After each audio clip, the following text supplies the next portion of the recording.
Hello, all you wonderful geeks listening in. It is I, your resident coffee ninja by day, actor, gamer, and streamer by night, Donald Kaczynski, who is also the audio editor for General Geekery.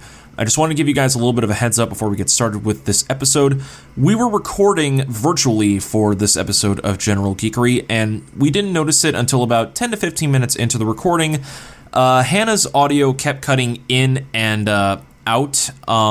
Unfortunately, something happened with her side of things, and she was recording through her computer as opposed to recording through her microphone.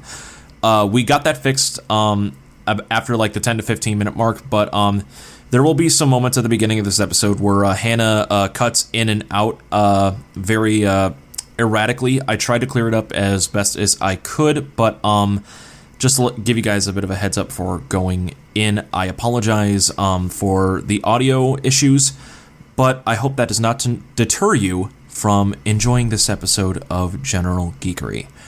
Without further ado, past Donald and Hannah, take it away.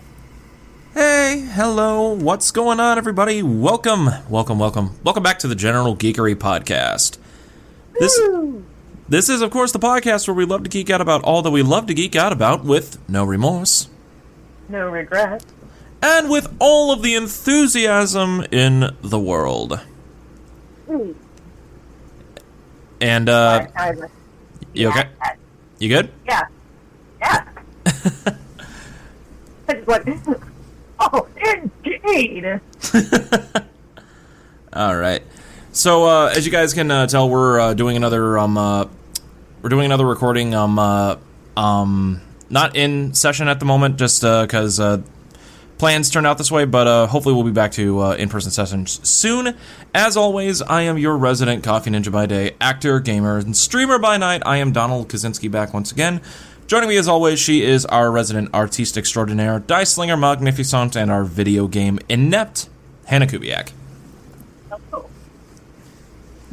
And today, we got a very special episode for you guys. So the day before we were recording this, me and Hannah went to go see the newest entry into the Marvel Cinematic Universe. We went to go see Doctor Strange in the Multiverse of Madness. And we just wanted, and since we'd taken a day to digest and think about it, I figured, let's just talk about the movie. I love talking about movies. It's one of my favorite pastimes. Before we get started, I have a What's up?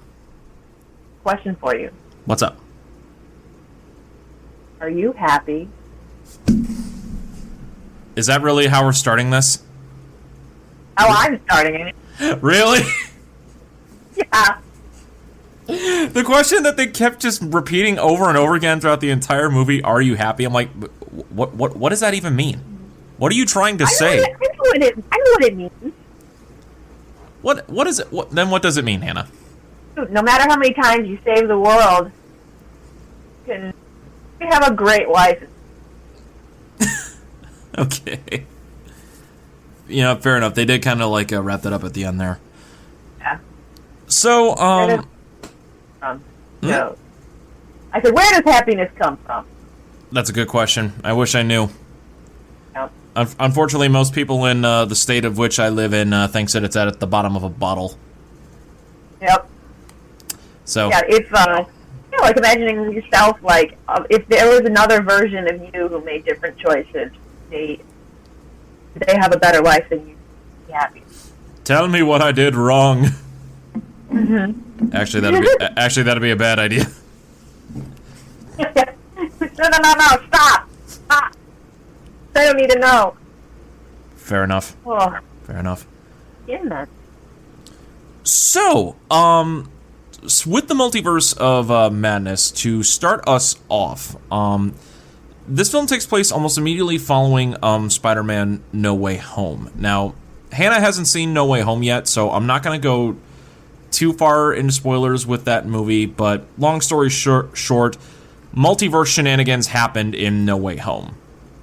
Yep. Well, I mean, I did know that. I am on the internet. I saw Andy Garfield and not Peter Paul. What's his real name? Tobey Maguire. Yeah. Yeah, that's kind of the funny thing, because Tobey Maguire is basically Peter Parker. Basically, yeah. So, this movie immediately takes place following the events of Spider-Man: No Way Home, but luckily, this film doesn't really tie in to the events that take place in No Way Home. So, for those of you that might feel a little bit lost, we're not going to be giving any spoilers to that. But at the same time, I was a little bit sad that there wasn't like some major tie-in to that, but it's okay. I thought that I was going to be so confused because I hadn't no Way Home, but yeah, I was prepping for that too, because I was like, so at the end of during the end, like the post-credit scene for No Way Home was basically a trailer for Doctor Strange in the Multiverse of Madness, and it's hinted at possibly Strange facing the consequences of meddling with the multiverse in No Way Home, but unfortunately that didn't really happen here. So, I mean, maybe you have to meddle with the multiverse just a little bit more before you face consequences. Just a little bit more before you face consequences. Just a little bit more before you face consequences. You know, I'm not one to talk back to possibly like one of the greatest side characters in the MCU, but Wong, you have been a very lenient master of the mystic arts. You've been a very lax sorcerer supreme, Wong. Like, dude, we'll get into it a little bit more, but yeah, it's like, dude, you committed the most major no-no in the magical universe, and all I have to say is, you okay? I don't even want to know. Pretty much. Oh, that basically just summed up their entire relationship right there. You okay? I don't want to know. I don't even want to know. So I love it. So that would begin at the beginning. Begins with a dream. It all began with a dream, which by the way, wow, that opening scene really took me by surprise. I'm like, wow, they're just throwing us right into this. Yep. We start off. The thing that really startled me the most was that Doctor Strange had a ponytail in that universe. But well, that was the truly terrifying part of that, not the Cthulhu tentacle. Actually, the funny thing is, I was doing some research, like after we went to see the movie. Apparently, that version of Stephen Strange was based off of like a model that, a character model of him from like the Defenders storyline from the comics. So it was like a different like appearance that he had. So it was an appearance that was shown in the comics. Just it's not one that we're familiar with. He didn't have the cloak of levitation. Which I found interesting. So we what about the we'll talk about one later. The what? The other. Oh, you there mean were a couple of alternate Doctor Strange kind of shit out. We'll get to them when we get to them. There's a lot to digest in this movie. So we start off basically with it shows. Apparently, at the end of it, it was showcased like Doctor Strange having a dream, but basically they were being chased through this very otherworldly space corridor. Strange and this young girl who is with him, who is later revealed to be a character by the name of America Chavez, and they're looking for the ancient text of the Vishanti. I'm really glad they brought that up because the Vishanti is actually a real thing in the comic lines. That is basically the magical gods that Strange connects with in the comics for certain things. I think one of them actually being the Black Panther god of Wakanda. If I'm not mistaken. I could be wrong on that. And they're trying to reach the book, but they're getting cut off by this giant Cthulhu tentacle monster, as you said, which I'm really glad that... movie called The Multiverse of Madness has got to be sort of Cthulhu tie-in, and I was not disappointed in that regard. In terms of Cthulhu tie-ins, I'm so glad it ended up not being the Cthulhu tie-in that I was hoping for. Please, MCU, give me a proper representation of Shumagorath. That's all I want. This creature is preventing them from getting to the Book of Ashanti, and so Strange feels like he has to sacrifice the girl in order to basically the needs of the many outweigh the needs of the few, and ultimately it ends up costing him his life. Yeah. And at the end of it, it appears that America has opened up a portal somewhere, and they're falling through it, and then Strange wakes up. Our Strange. Yeah. She has an ability. This whole thing about how the creature that was chasing them was her power from her, and trying to stop that from happening. By the end of it, I have to take the power, or it's right. All this stuff, but yeah, and then after that whole sequence, it wakes up, and that would have been that, but later that day, weird tendencies turned out chasing after a girl who was just like her, exactly like her, like down to the last hair strand, wearing the same exact clothes. Indeed. Yeah, and so it so saves her again, and they have a conversation. Ask Spider-Man, big webs, which I found funny. The entire Spider-Man quip. Like, hey, he's a man with the powers of a spider. I just wait a minute, looks like no, he looks like a man. Webs and stuff. What? Yeah, I also love the little continuity fact that not even basically stuff happened at the end of No Way Home that now nobody knows who Spider-Man's real identity is. Oh, right, got it. Yeah. That's all I'll really say since you haven't seen No Way Home yet. Yeah, but I know my storyteller mind. Okay, I can kind of get. Right, but okay. Yeah, they meet America. They figure out that there's this creature chasing her, and they have to protect her. So bring her to their temple. I don't know what the Kamartaj. They're at Kamartaj. And they were initially asking help of Wanda Maximoff. Wanda Maximoff, a.k.a. Who is now officially in canon, the Scarlet Witch, after the events of WandaVision. Yep. So they asked for the help of Scarlet Witch, but it turns out that she is the one who is trying to steal America's power. And she ends up being our main antagonist of the film. Oh, yes. I loved it. So crazy looking and gorgeous. But anyway, no, hold on. I have to, before we move on from this, I do have to, mention, this might be Elizabeth Olsen's, best turn as the character of Wanda Maximoff, just throughout everything that she's done in the MCU.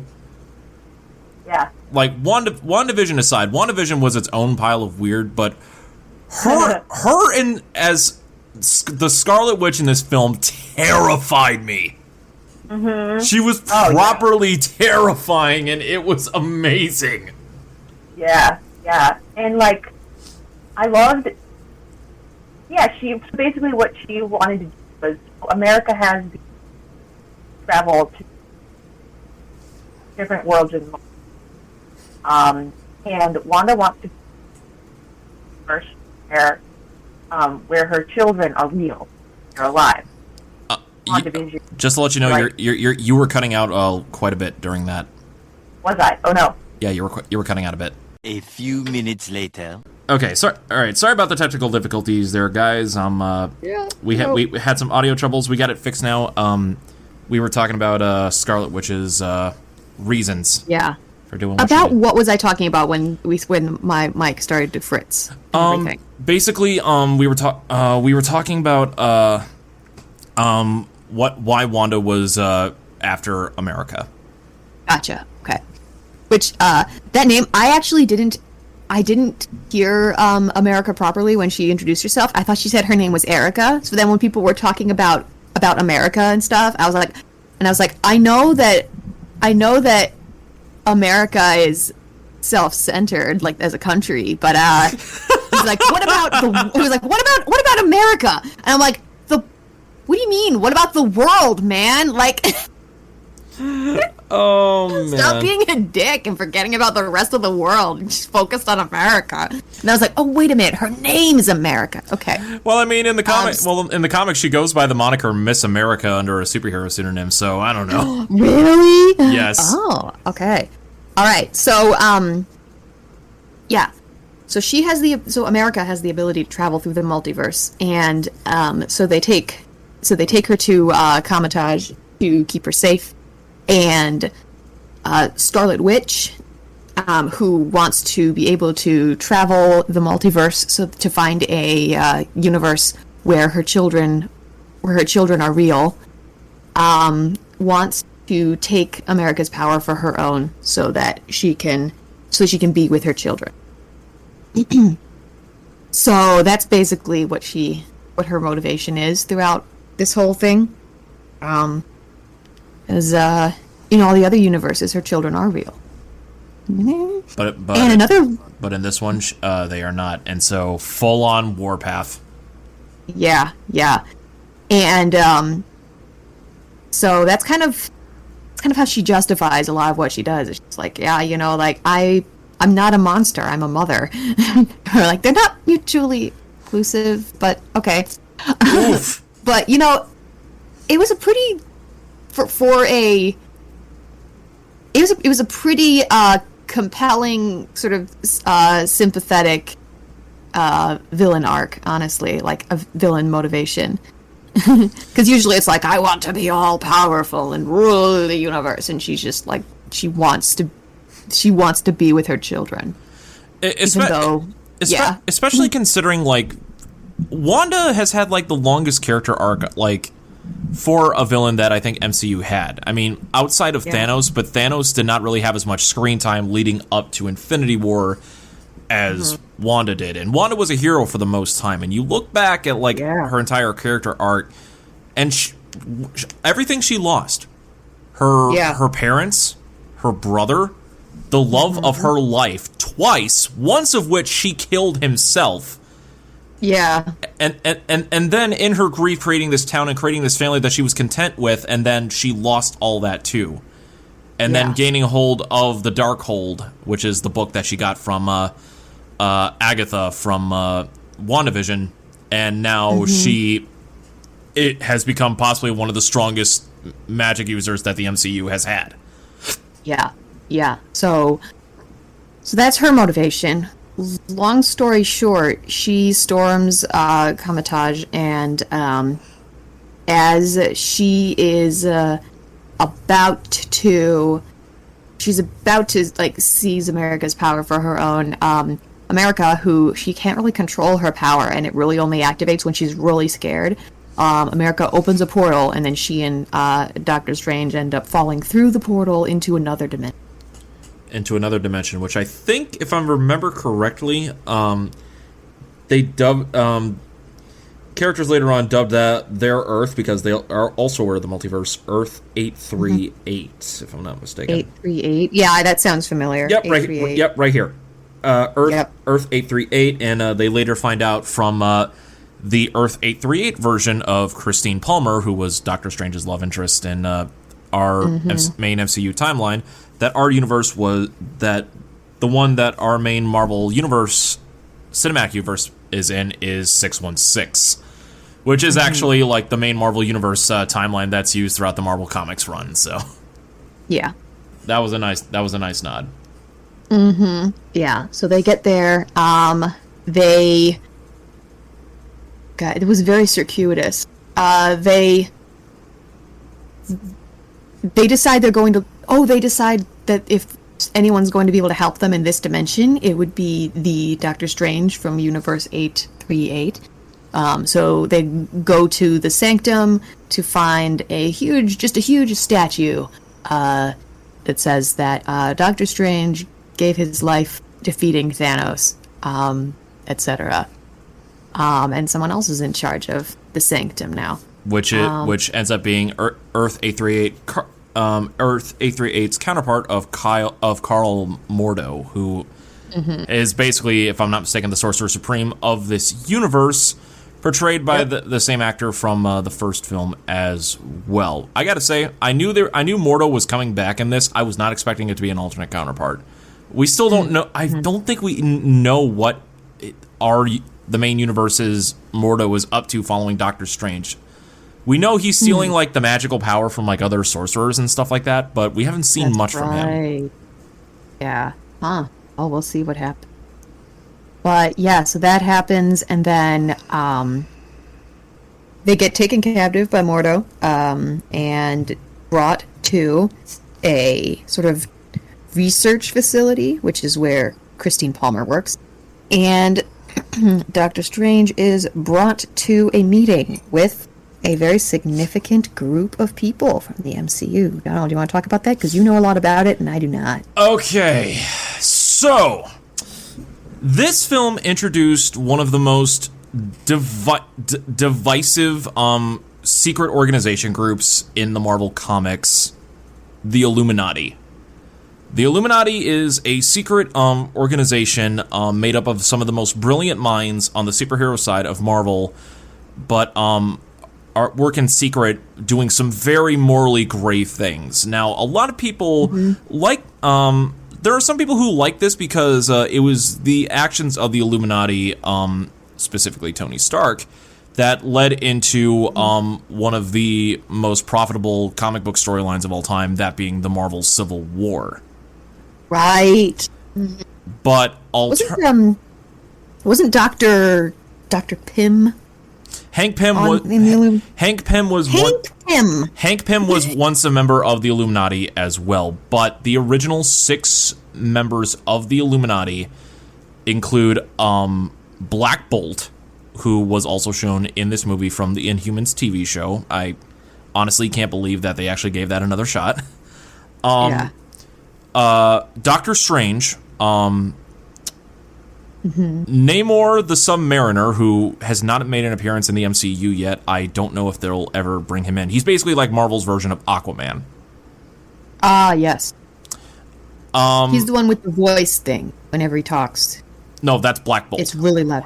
Oh, that's Black Bolt. Yeah, okay, I thought so. Okay. Yeah, that was Black Bolt who had the voice thing. Iron Man was one of the founding members. Reed Richards of the Fantastic Four, who they brought in out of nowhere, and it was John Krasinski. Okay, I was so excited. I was too. I had avoided all spoilers and everything like that, like the plague, and I also avoided all trailers as well, similar to how I did for No Way Home, and I was not expecting that.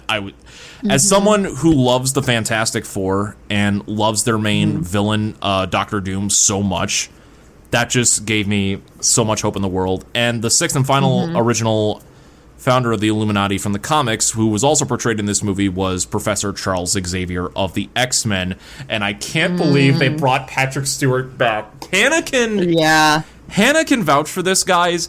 I was jumping up and down in my seat the entire time whenever I heard the terms Baxter Foundation, the Illuminati, when Reed Richards appeared on screen, and then I was actually crying when Charles Xavier came on screen. Yep. Yeah. And so those were the 6 original members, and then in this universe it was slightly different. It was different. So Black Bolt was in there. Reed Richards was in there, and Professor Charles Xavier was in there. But the other 3 members were Mordo, who would take the magic side. Each of the members of the different each of the members of the Illuminati represents like different sides of So society. So Mordo took over for Mordo Doctor represented Strange 838 when he died defeating Thanos. Yeah. Right. And the other 2 members were Captain Marvel, which was Maria Rambeau, who was Carol Danvers' flying mate from the first Captain Marvel film. She became Captain Marvel instead. So it's like an alternate universe where instead. Oh my gosh! See, I didn't make that connection. Yeah, several people. I was actually listening to. I was actually watching another podcast today. Team 4-Star was talking about it too, and they kept mentioning her daughter's name too, if I'm not mistaken. So it kept like flip flopping. So I'm like, Yeah. oh yeah, that's right. There was a lot of confusion on that. And then the sixth and final member was Captain Carter, aka Peggy Carter, in a universe where she took the super soldier serum instead of Steve Rogers, who became Captain America. And I have to say, seeing Haley Atwell portray Captain Carter in live action after the character first was introduced in a different universe timeline in the What If series, that was so great. I love that so much. Yeah, it was awesome. Oh man, yeah. So that was pretty cool. They get to talking about the biggest threat to the multiverse, which actually isn't the Scarlet Witch. It's Dr. Stephen Strange. In their mind, it's strange. Yeah, and they tell and they tell the story about why that is, and basically in their universe, it wasn't the Scarlet Witch who got hold of the Darkhold and was corrupted by it. It was Doctor Strange. Well, it was told by Mordo earlier that their universe's masters of the secret arts kept the Darkhold under like lock and key and kept an eye on it, just so they could maintain that no one got a hold of it. But in the fight against Thanos in 838, Strange took it upon himself to try to dreamwalk with the Darkhold in order to find other universes where alternate realities where it could have been possible. But during the events of this, he caused an incursion.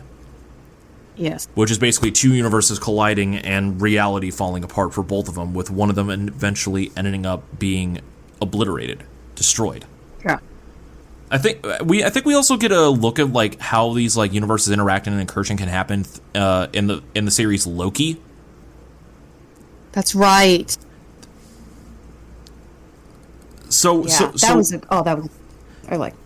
Yeah, so Marvel, so the MCU has been like no stranger to like how they're trying to structure the their version of the multiverse now, but it's clear we're still in the building stage, because this is gonna end up leading to something huge. A lot of people are assuming it to be the Secret Wars storyline, but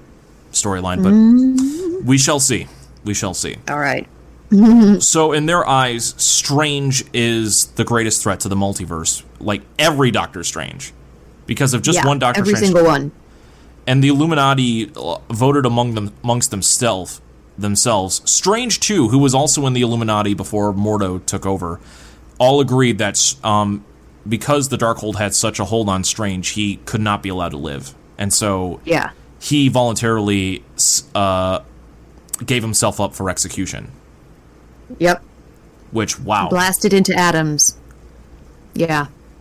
After they, literally, they were all six of them were, standing there, and, the dead body of Thanos was, just lying there, and then he's just kind of kneeling there in front of a firing squad. They've literally just finished battling Thanos. And he's like, all right, time to go. I gotta be vaporized now. It's the only way. Yeah. and that put instilling fear in them, that made them fear just Doctor Strange in general throughout all universes, which kind of they weren't wrong, but they weren't wrong, but it kind of blows up in their face, because they don't take Strange's words seriously, with the exception of Xavier. Yeah. And now I want to bounce this off you, because when I was listening to a different review of this film, this brought this idea in mind. The Illuminati of 838 that we saw were very, very cocky, weren't they? Very full of themselves? I mean, I don't really know.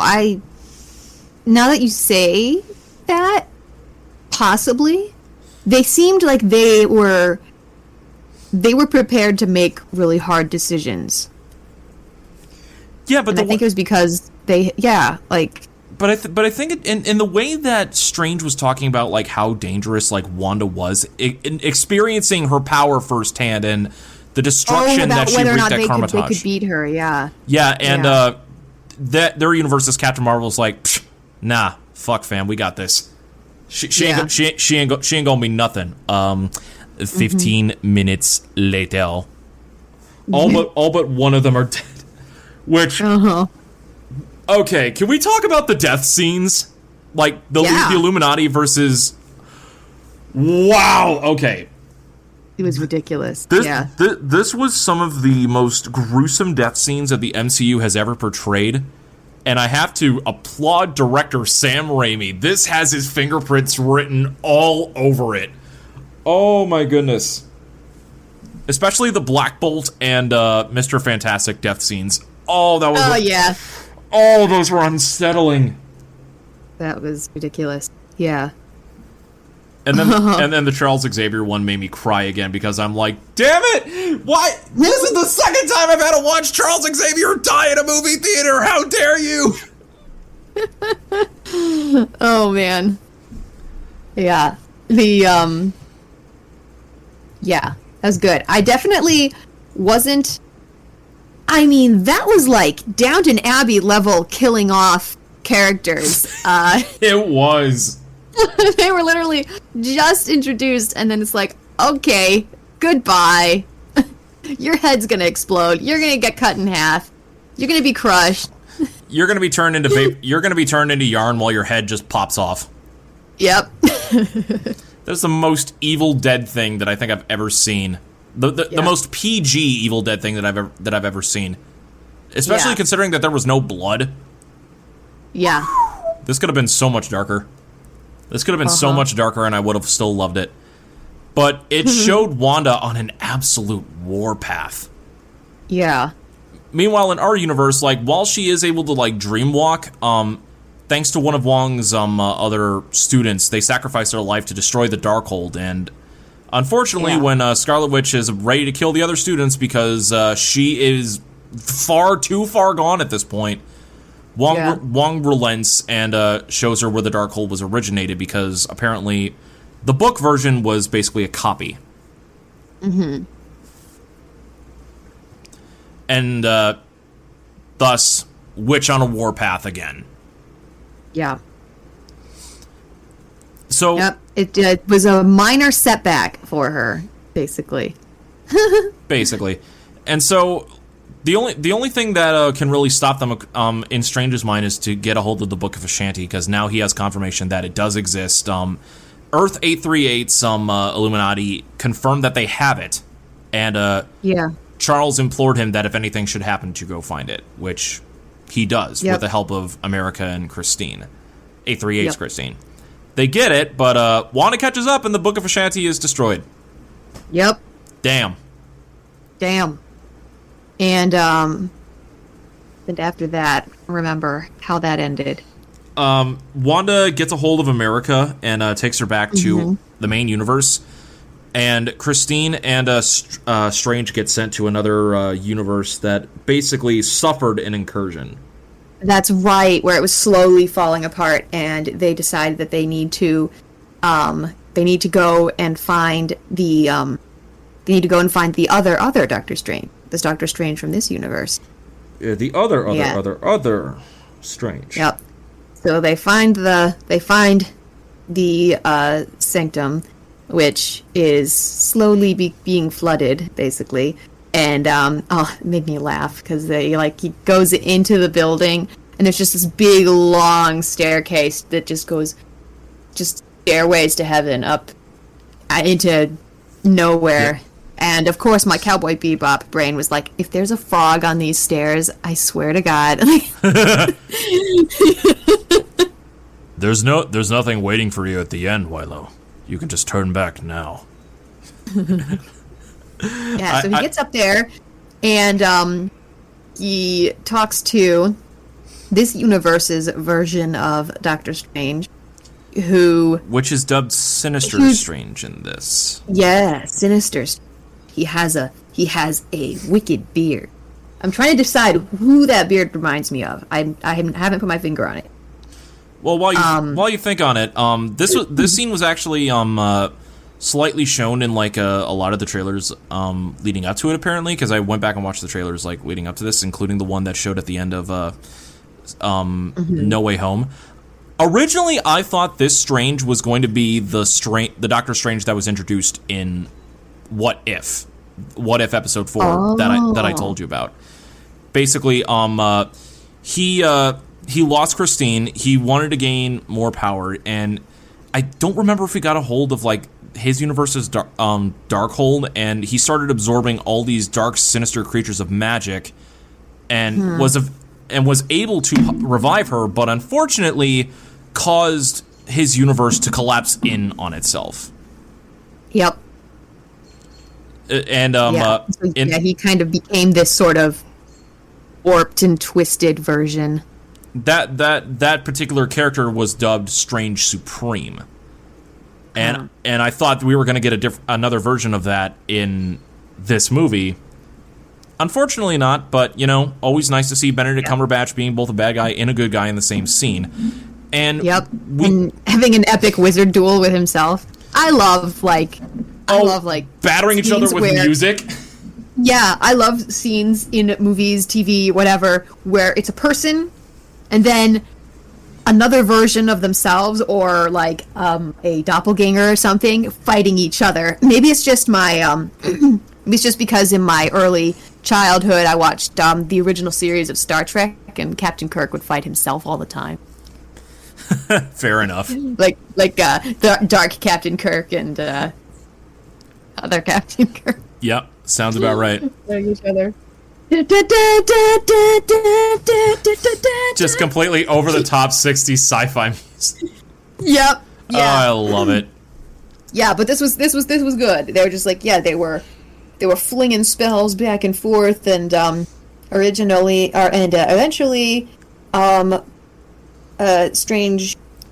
Sinister Strange gets blasted out the window and impaled.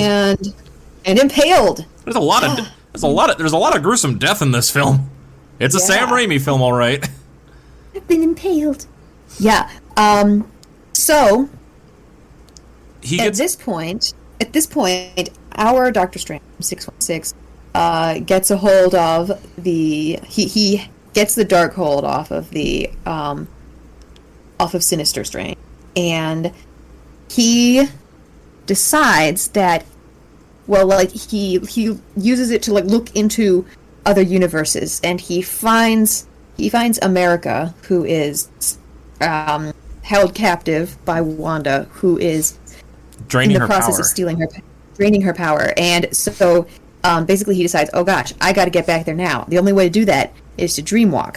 And you may wonder how he's going to... Well, one of the things you have to do to dreamwalk is you basically cross over the boundary between universes and possess another version of yourself. So that's how Wanda caught America in the first place. Was she dreamwalked into Earth 838, possessed a version of herself there, and went off to kill the entire Illuminati. And in one of the best lines of the film, who said that it had to be living?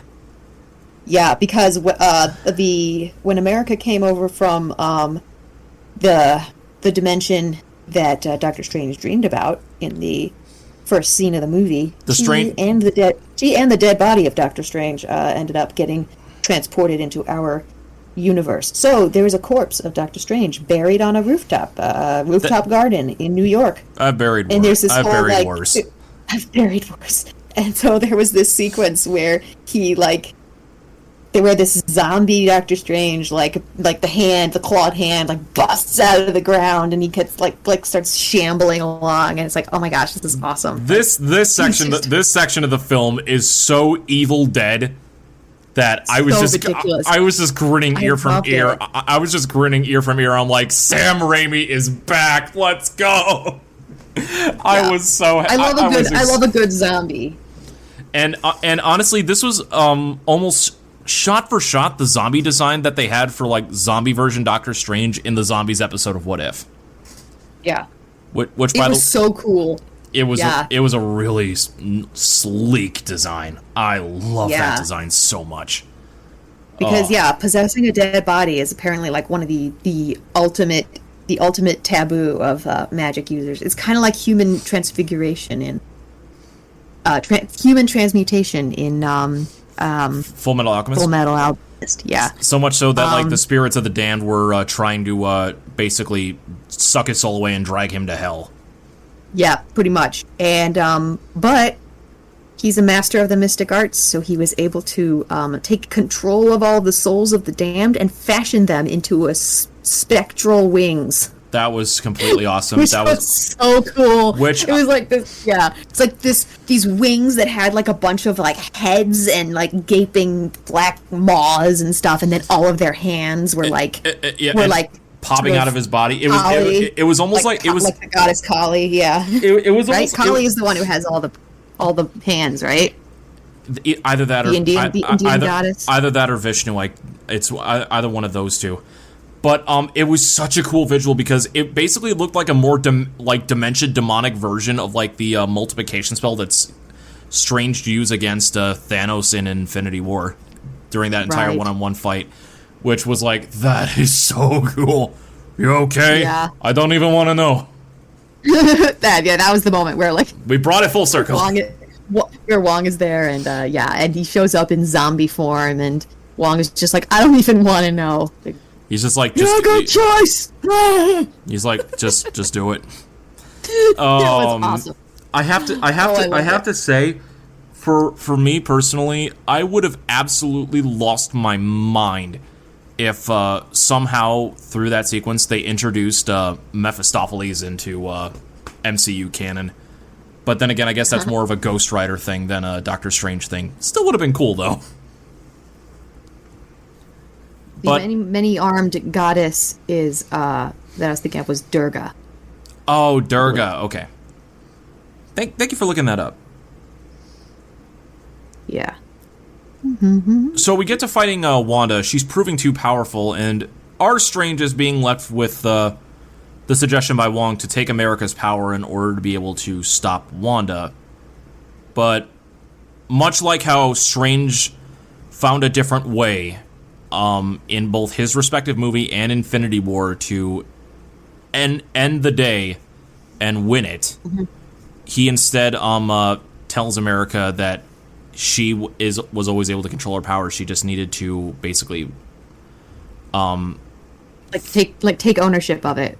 Pretty much, yeah. Because she'd been scared of her power ever since it first appeared, because the first portal that she ever made, her parents got sucked into it and she doesn't know where they went. And he still believes that they're alive because he's trying to keep hope in them. And it brings back like a lot of stuff. A piece of dialogue that he said to his sinister self that he will not admit to others was basically the backstory of his sister. Which actually is part of the Doctor Strange canon, but it's not something that we've heard from this version of Strange yet. That was so sad. You know what? Actually, oh, never mind. This is a side tangent. I was looking at these different Hindu goddesses and stuff, and there's a lot of them that have lots of arms. But anyway. Oh yeah, there's plenty of them. Like that story, that was so sad. Where it's like, tell me something that only you and I know, and I was like, what could this possibly be? And it was so sad. We had a sister. Oh. And I couldn't save her. And that was horrible. And then that's the worst. And then he said, "Yeah, that checks out." And that's it. That checks out. Well, assuming what that Strange had done, like, you know. At that point, he probably didn't really care about it anymore. Or just like, my world is about to end. Nothing matters.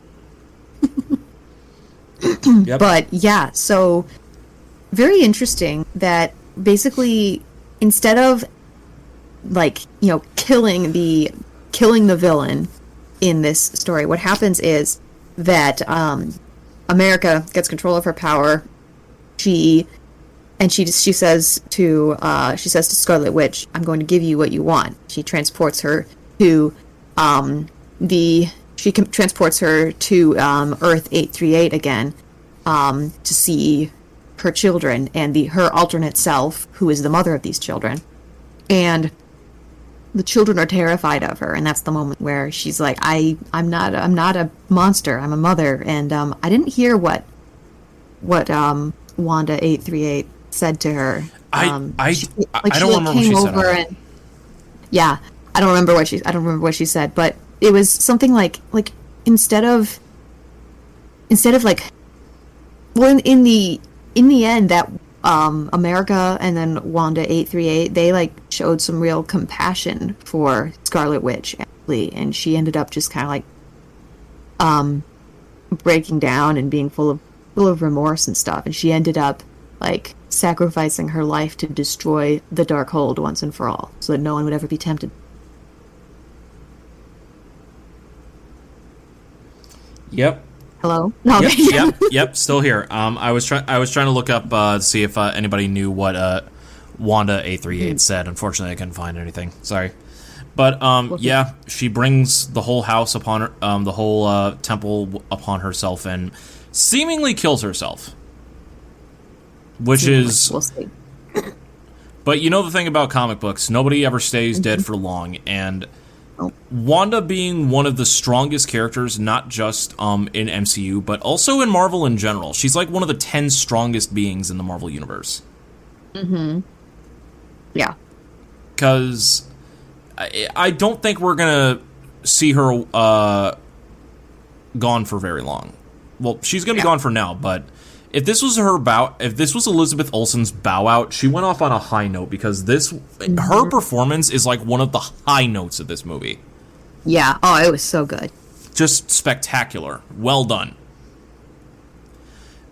And we end off with the rebuilding of the rebuilding of Kamartaj. And America has joined the Masters of the Mystic Arts to train in magic, and Strange has now suffered a bit of an after effect of the Darkhold, where he, just like his Incursion Self counterpart, has gained a third eye.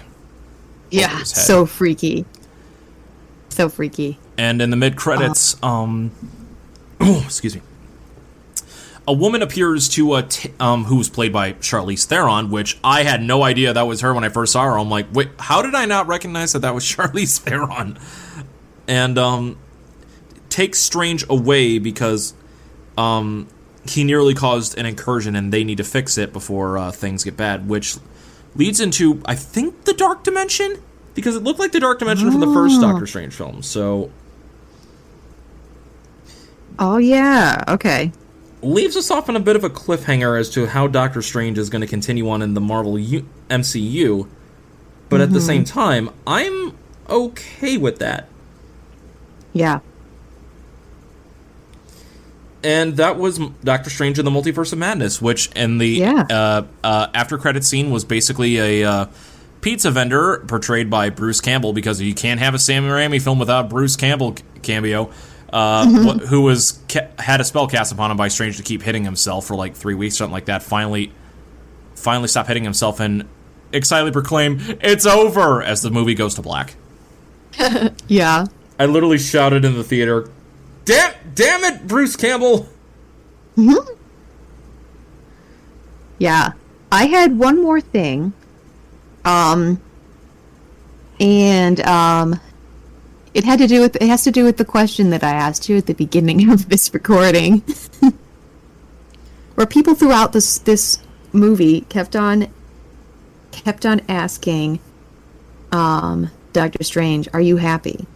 And he's always like, yeah, of course I'm happy, when he's really like, that's clearly BS. But we kind of got there was a moment in this movie where like he was finally kind of just really honest with Christine about like why in all the universes thus far, like they can never really figure out how to be together, and I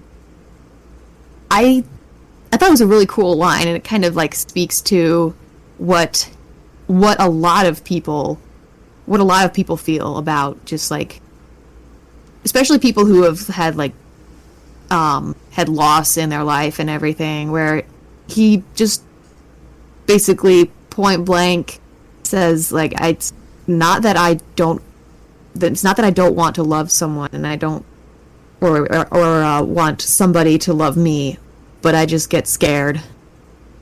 And I thought that was very a very like sweet, vulnerable moment. That is, where he, like, it is he such... probably because he had never said anything like that to any of the other Christians. I don't think, like, it would always just kind of been like it was never because he was scared. It was always because he always had to be in control, right?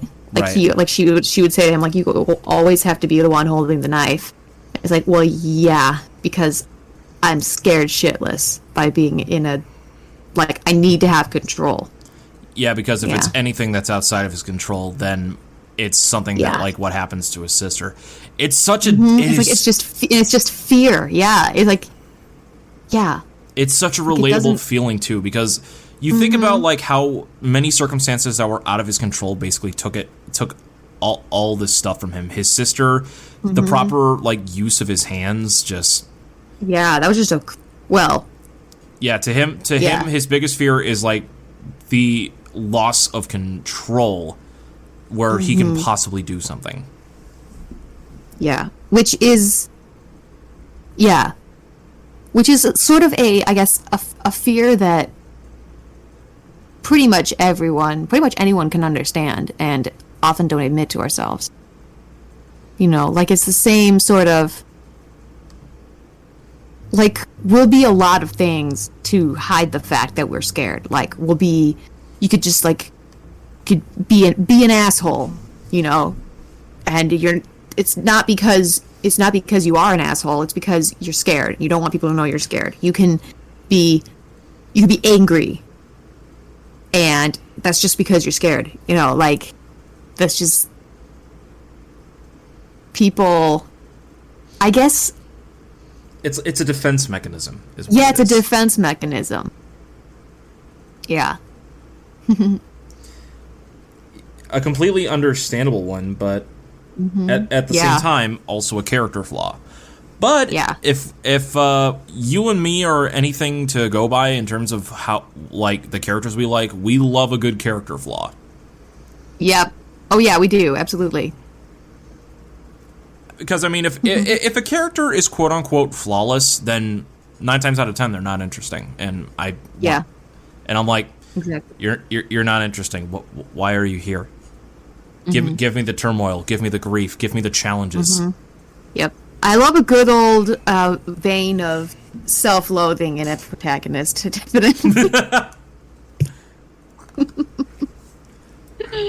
Yeah. Never gets old, does it? Yep. So, overall, Doctor Strange in the Multiverse of Madness, how do we both enjoy it? How do we view this movie? I really enjoyed it. I know that there are probably people out there who would pick this thing apart, but I'm not highly judgmental, right, of anything. But yeah, no, I liked this one. This one was good. I mean, I know normally I'm someone who loves to pick things apart, but I think at this point in the MCU, I'm just at this point where I'm like, just turn your brain off and just enjoy the ride while you can. Unless it's something that's just basically fundamentally wrong and unenjoyable, kind of like how the Inhumans TV show and Eternals was, then I'm not going to complain about it. But at the same time, I'm a huge Sam Raimi fan. I love Sam Raimi's work. Like, I love the original Spider-Man trilogy from the early 2000s, and the Evil Dead franchise, one of my favorite horror franchises of all time. While I can agree that there are definite pacing issues in this movie, I cannot say that I was bored by this movie. Yeah, no, me neither. There were some points where I was kind of like, okay, they're traveling to another universe now, and it was like, again, they're their goal is the same thing, is to just find the Doctor Strange from this universe and to defeat Scarlet Witch. But it was interesting because it was a different universe, and you're like, I wonder what this universe's Doctor Strange is going to be like. Right. Is this one going to be dead too? Is he going to be corrupted? Is he going to have tentacles? Who knows? Like, anything could happen. I mean, it's the multiverse, baby. What can we say? Yeah. But there was so much just like creative imagery and creativity and just bonkers cameos, like especially with Reed Richards and Professor X making their first official appearances into the Marvel Cinematic Universe. That I can't say that they basically phoned this movie in, because there have been plenty of other examples throughout the MCU that some of these movies kind of phoned it in. And you mean it was just like, well, people will come and see it because it's a Marvel movie, so we're not going to bother to try and make it. Thankfully, there have been very few examples of that, but they do exist. Yeah. This movie, on the other hand, I cannot say that this is a bad movie. I cannot say that. This was such a fun movie that, honestly, I can give it 2 thumbs up. This was such a fun ride. Watching this in the movie theater, just you and me just giggling like school children, like over some of the craziest things that happened. It was so fun. I think. Well, I was saying when we were driving home, I was like, I don't know. I just like the aesthetic of just like this creepy winged creature is just like my favorite cryptid is the Mothman. Like, oh you know, yeah, so like, that definitely gave off Mothman vibes. When the spectral wings made of the souls of the damned started to manifest, I'm like, oh my gosh, this is so dark. I love it. It's some Dante's Inferno. That's like some Dante's Inferno stuff right there. Yes, it was. For a minute there, I thought it was like a mix between Dante's Inferno, Devil May Cry, and Bloodborne. I was like, oh my goodness, this is awesome. Yeah. Oh man, Bloodborne. We gotta play Bloodborne also. I have that planned for Halloween. Yes. Oh, I'm so excited. No worries here. So, but overall, guys, this was a really fun film. Much like a lot of other films that Phase 4 has been so far with Marvel, I don't think it's going to be anything game-breaking. We're still in that kind of reprieve period from the end of like the entire Infinity Saga, but Spider-Man No Way Home aside, Doctor Strange was a fun ride. It's just continuing this ever-expansive like universe that is somehow still going on over a decade later and is like moving full forward and not losing steam. Like, they just announced recently that they're doing a She-Hulk TV series for Disney Plus. What? Oh my gosh! Yeah, they're doing a She-Hulk, which that's going to be interesting to see. Female rage. Well, funny thing is that She-Hulk actually has a little bit more control than actual Hulk, so there is that. You know what? That actually makes sense. Actually, I don't even know who they have to play. I don't even know who they have to play her. Hold on, let me double check this really quick. Because funny thing is that She-Hulk is also a character that loves to break the fourth wall, much like Deadpool. So. Oh boy. All right, here we go. She-Hulk, Attorney at Law. Attorney at Law? What? Yep, that is the name of the series. Because the character who portrays the character of She-Hulk, Jennifer Walters by day, she is actually a lawyer. Oh, nice. She work with Matthew Murdock at all? she might. Avocados at law. Avocados at law. Oh my goodness. They may have come across each other once before, but who knows? That being said, oh man, we need to talk about Daredevil one of these days. Yeah. Love that show. But I can talk to you about Catholicism, man. All right, I got it. So it's part of Phase 4. Mark Ruffalo going to be in it, as well as Tim Roth reprising Abomination, and Wong's going to be in it again.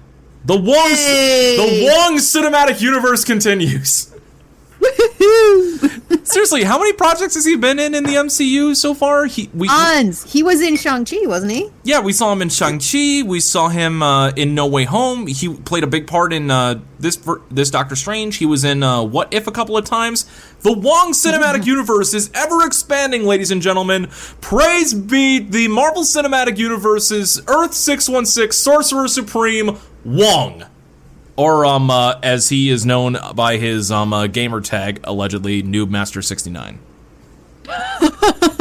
if that theory is believed to be true. Oh my gosh. Oh, I love it. Oh, man. I just can't wait. Like, honestly, we're getting so much stuff that, honestly, I'm just like, bring it on. Bring it on. I'll take it all. It doesn't matter at this point. You guys got me hooked. I'll watch it. Let's do it. Just keep up the good work. I will appreciate when effort is given, even if it doesn't fully hit the landing. I appreciate effort where it is given. That is basically how I'm describing Multiverse of Madness. Yeah.